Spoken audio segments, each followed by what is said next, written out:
começa com aqueles dois antes de 60, que já referimos aqui, e tomando por décadas, esses dados são do MEC, do Ministério da Educação, você vai ter já no final de 70, 31, em 70, 247. Veja que esse período é o período do chamado da implantação dos governos militares, e houve aí uma sensível incentivo para isso. 31 quase aumentou 8 vezes. Em 80 vai para 305, em 90, 800, quase triplica. Em 2000, quase 1.500, e o último dado que eu tenho, já tem dado mais recente, estava em torno de 1.805. É claro que nesse crescimento expressivo, quantitativo, se perdeu muito em qualidade. Tá? É inegável, e eu não estou com isso pretendendo dizer nenhuma verdade nova, mas apenas constatar um fato. É inegável que nessa multidão aí de escolas de formação de administrador surgiram coisas perigosas até, né? Porque trabalham com a ilusão mercantilizada, vendida, uma ilusão de formar, minimamente não formam nada, até habilitam, né? Dão o diploma legal que dará o registro, mas com grande prejuízo nacional, né? Essa é uma crítica que também se pode fazer aqui, que o Brasil tem mais escolas de administração que os Estados Unidos da América do Norte. Todo mundo sabe que os Estados Unidos da América do Norte têm uma população consideravelmente maior do que a brasileira. Ainda que em área possam se equivaler, porque também poucos sabem, os Estados Unidos sem o Alasca é mais ou menos do tamanho do Brasil. Quando você considera o território descontínuo americano, o Alasca é enorme. O Alasca tem mais de um terço da área americana, por exemplo. Menos da metade, mas mais de um terço. Quando a gente olha no mapa, ele está deformado ali na calota polar, mas é gigantesco. Então, os Estados Unidos da América do Norte têm área maior, constituem um país, um povo, uma nação maior do que o Brasil, com território descontínuo. Porque aquele território contínuo, mais abaixo, entre Canadá e México, aquele ali equivale mais ou menos aos nossos 10 milhões de quilômetros, um pouquinho maior. Então, a população americana, muito maior, mesmo nesse território tradicional, sub-Canadá, abaixo do Canadá, tem menos escolas de administração. Então, definitivamente, esse é um ponto que eu queria colocar também para reflexão aqui. Eu não estou pregando que se extinga o curso. Eu não estou pregando que não se crie mais, talvez em determinados lugares, em situações específicas, seja necessário. Mas não é esse o problema nacional hoje. Nós precisamos trabalhar, todos nós, por um curso, e é o que eu vou entrar na parte final e mais adiante, já na substância, naquilo que seriam as pedagogias, as técnicas, as práticas e os temas de formação do administrador. E esse seria um problema, digamos, central da nossa área. Criar cursos, eu acho que já passou o tempo. Vamos adiante. Bom, outros dados aí, como evolui esses centros de formação, generalizando, instituições de ensino superior, e aí cabe faculdades, enfim, centros universitários e as próprias universidades, generalizando então nas instituições que formam esse profissional, nós temos um quadro aí por matrículas, né, também tão expressivo quanto a próprio número dessas instituições. Em 60, 31, não se tem dados dessa matrícula. Em 70 já começa a ter as fontes, eu tirei de um trabalho desse autor Ramos Pinto e Motter Júnior. É um trabalho de 2012, não é tão novo, mas é atual.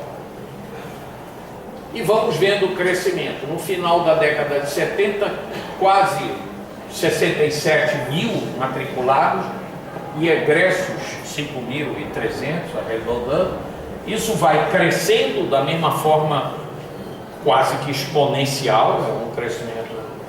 E teríamos em 2004 cerca de 650 mil matriculados e estaríamos concluindo, portanto, formando da ordem de 90. Esse número já é maior hoje, certamente porque não parou o crescimento aí.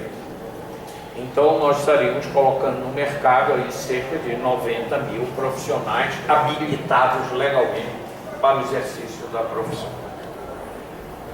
Bom, aqui começa o ponto que eu queria trazer como mais reflexivo para o nosso debate e reflexão aqui.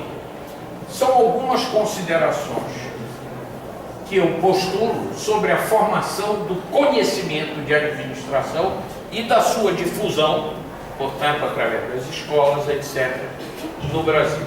E aí eu quero dizer a vocês que não estou falando de nenhum curso em especial. Isso não pretende retratar a situação da Universidade Estadual da Paraíba, da minha Fluminense ou da Fundação Getúlio Vargas, não.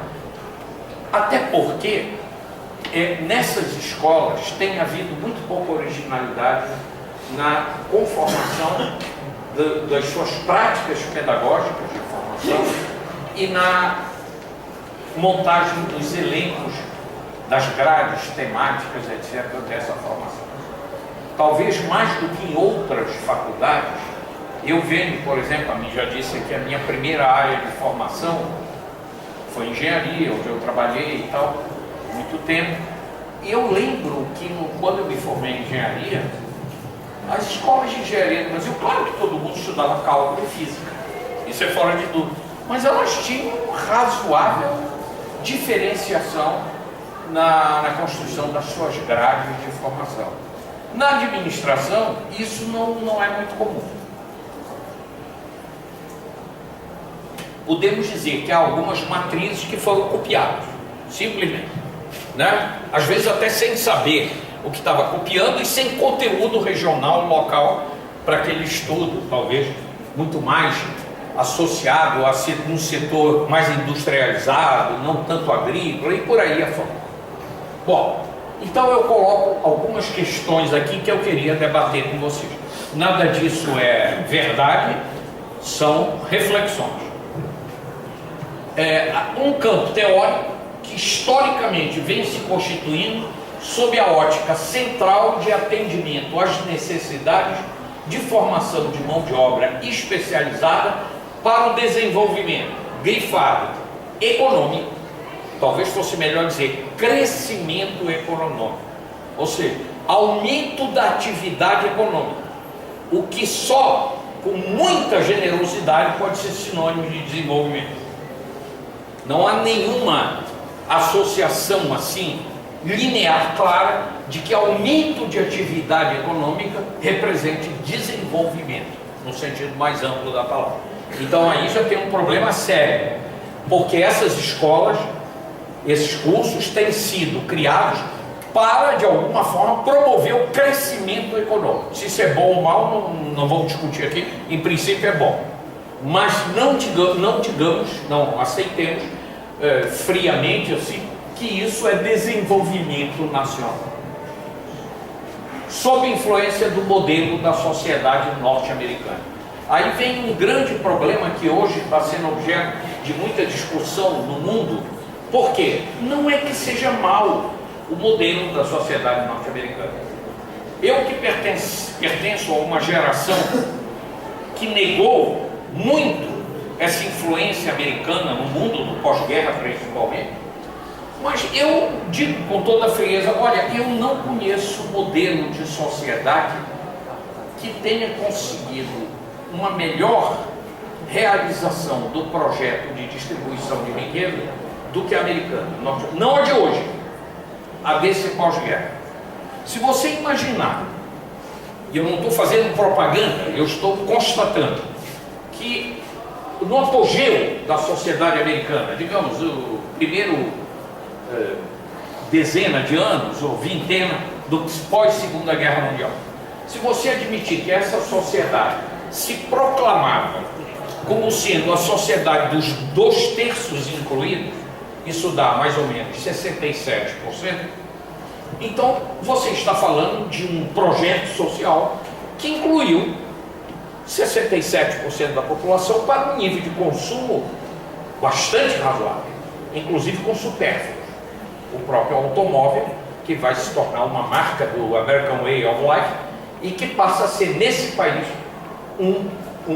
uma ferramenta de uso pessoal, coisa que era impensável, né? Então, houve uma inclusão muito grande. Agora, veja bem, isso se faz num contexto de um mundo que é completamente diferente do mundo de hoje. Já fizeram os cálculos aí, eu não sei, não sou da arte, não garanto a certeza desses cálculos, mas esse estilo de vida americano levado para o planeta exigiria algo como 3 ou 4 planeta Terra, assim, alinhados um ao lado do outro, girando na mesma órbita em torno do Sol. Por quê? Não teríamos recurso, não teríamos ar para, enfim, respirar diante de toda a agressão desse modelo do consumo de recursos naturais e tal. Então, veja bem, no mínimo, se nós queremos ser cautelosos, queremos ser maduros, poderíamos dizer que este modelo é uma imprudência. Para não dizer a palavra equívoco, que eu acho muito autoritária, mas no mínimo uma imprudência. Porque como é que nós podemos levar planetariamente a ideia de um estilo de consumo de vida que o planeta não suporta na integralidade dos seus habitantes? E hoje há estudos sobre isso. Quem tiver curiosidade sobre isso, existe uma brincadeira, a internet hoje tem tudo que a gente pode imaginar dentro dela, que é um sítio, eu não me recordo agora o nome dele, que você pode calcular com base no teu, alguém já conhece esse, o teu padrão de consumo, você responde um questionário. Como é que é? A pegada ecológica. Pegada ecológica. Então você põe lá, diz quantas lâmpadas tem na tua casa, quantos carros, assim, enche lá um negócio, e ele no fim te devolve quantos planetas Terra tinha que existir rodando aí bonitinho. Sua pegada. Isso, a tua pegada. Para suportar universalmente esse padrão, que é o de todos nós aqui, possivelmente. Não é o da família Rockefeller, entendeu? Não é, é o de nós aqui. Então eu pergunto, isso é um tema de administração ou não? Isso não se deve falar na escola de administração.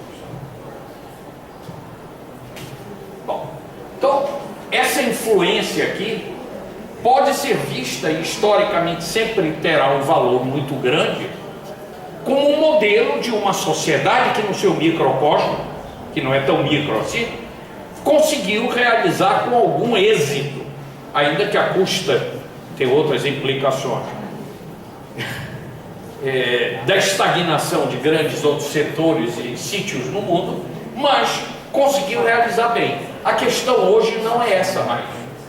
Copiar o famoso American Way of Life, que Hollywood tanto e tão bem difundiu através do cinema para o mundo, principalmente no século XX, né, na segunda metade do mundo. Mas eu coloco um outro problema.